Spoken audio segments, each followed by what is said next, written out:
How to see who sent you NGL messages for free. Hello everyone, welcome back to our channel, and in this video I'm going to show you how you will be able to see who sent you NGL messages for free.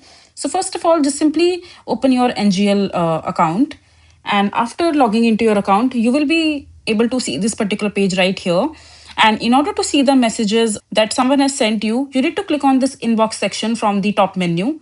Just simply come over here, and at the bottom of the page you will be able to see the option called who sent these messages. Just simply tap on it. So in order to see the individual name or the sender information, you need to unlock this premium feature, which will comes with this particular price. So if you want to see the person's name, just simply unlock this particular feature and add your payment details.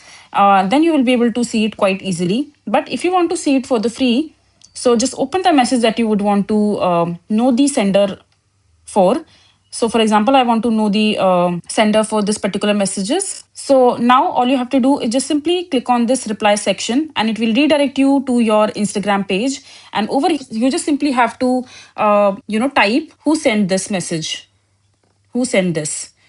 And after that, click on done and just simply post this on your story. And after that, just keep on checking your messages or your DM section in order to see the reply of the person who sent you this particular messages, and that's how you will be able to know the sender information without any cost. So this is basically how you will be able to see who sent you NGL messages for free.